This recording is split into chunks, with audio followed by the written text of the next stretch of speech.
Hari ini kami melakukan pemeriksaan spesimen sebanyak 10.639 spesimen. Ini kita lakukan sehingga kemudian total spesimen yang telah kita laksanakan pemeriksaan sebanyak 300.545 spesimen. Kita lakukan dengan pemeriksaan real-time PCR maupun dengan tes cepat molekuler. Hari ini kita dapatkan data konfirmasi kasus positif COVID-19 sebanyak 678 orang, sehingga totalnya menjadi 25.216 orang. Kalau kemudian kita lebih rinci lagi, bahwa kasus ini tidak merata di 34 provinsi. Ada beberapa provinsi yang kemudian kasusnya meningkat. Dalam kaitan ini, kalau kita lihat di 5 provinsi yang terbanyak peningkatannya, tentunya yang pertama adalah kita lihat DKI naik cukup tinggi, 125 kasus. Namun ini bukan seluruhnya pada wilayah administrasi DKI, karena pekerja migran Indonesia yang kembali ke tanah air dan kemudian melalui Bandara Soekarno-Hatta, keseluruhannya kita screening. Kita lakukan pemeriksaan PCR. Dan banyak di antara mereka yang mengidap positif. Jadi ini bukan gambaran dari wilayah administrasi DKI secara keseluruhan, tetapi juga menjadi gambaran yang ada di pekerja migran.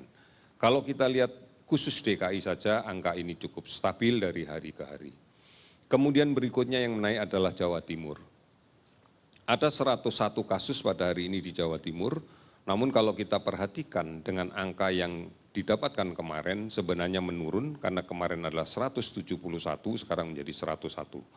Kemudian berikutnya kita akan melihat bahwa kasus yang meningkat cukup tinggi juga adalah di daerah Provinsi Nusa Tenggara Timur. Kemudian kita juga melihat kasus yang berada di Kalimantan Selatan, kemudian juga ada beberapa kasus di Papua.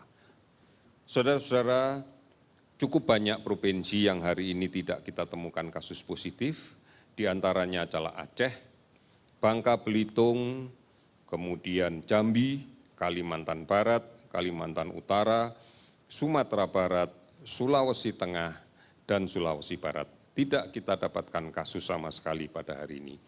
Beberapa daerah ada juga yang ada penambahan kasus antara 3 sampai dengan 1 kasus, Kepulauan Riau, Gorontalo, Yogyakarta, Bengkulu, dan Sulawesi Tenggara.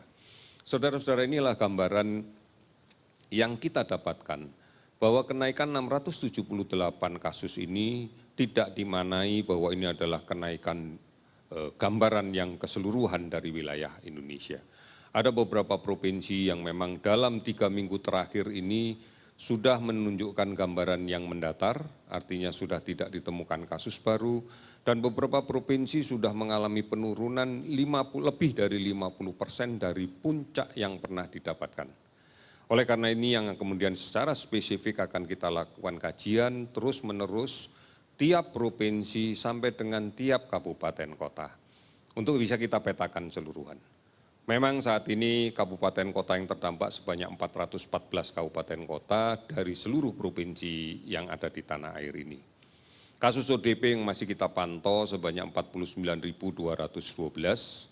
dan kemudian PDP yang masih kita lakukan pengawasan secara ketat adalah 12.499 kasus. Saudara-saudara, gambaran-gambaran ini kembali lagi masih menggambarkan di beberapa daerah, di beberapa provinsi, masih diperlukan upaya yang jauh lebih disiplin lagi agar kita tetap bisa menekan jumlah kasus ini. Kita harus menurunkan kasus ini sehingga kemudian kita bisa mengawali nantinya dengan produktivitas yang memang selama ini sempat kita tinggalkan karena kondisi COVID-19. Dan kita tetap juga harus menjaga kebiasaan-kebiasaan baru ini atau normal yang baru ini, karena ancaman COVID-19 ini bersifat global, bersifat seluruh dunia. Oleh karena itu kita harus menjaga ini baik-baik. Saudara-saudara, kembali lagi rajin cuci tangan dengan menggunakan sabun dan air yang mengalir. karena cara inilah untuk menghancurkan virus yang mencemari tangan kita. Gunakan masker setiap akan keluar rumah. Ingat, maskerku melindungimu, maskermu melindungiku. Karena inilah yang harus kita selalu suarakan di dalam hati kita, sehingga kita menyadari betul bahwa kita perlu melindungi diri kita sendiri dan melindungi orang lain. Kemudian jaga jarak secara fisik. Upayakan lebih dari 2 meter, lebih dari 1,5 meter setidaknya, kemudian hindari kerumunan. Sebagai contoh, kadang-kadang kita berada di suatu tempat yang tidak mungkin untuk kita berjauhan. Misalnya pada saat kita berada di lift, saat kita berada memasuki suatu pintu. Oleh karena itu, bergantian adalah upaya untuk menjaga kerumunan.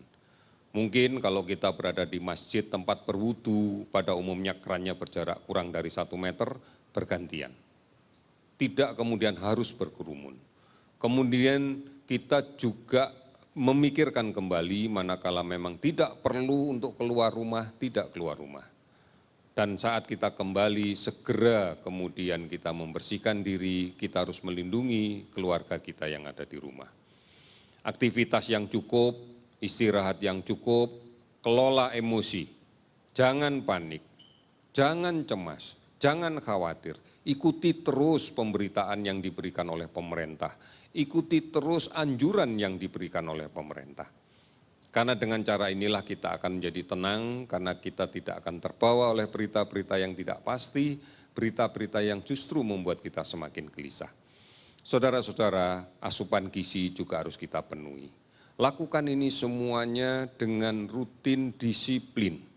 Sekali lagi, tadi Gubernur Aceh sudah mengatakan bahwa kedisiplinan, bahwa kerjasama, bahwa kepedulian, bahwa tindakan-tindakan yang bersifat antisipatif adalah hal yang terbaik yang harus kita lakukan.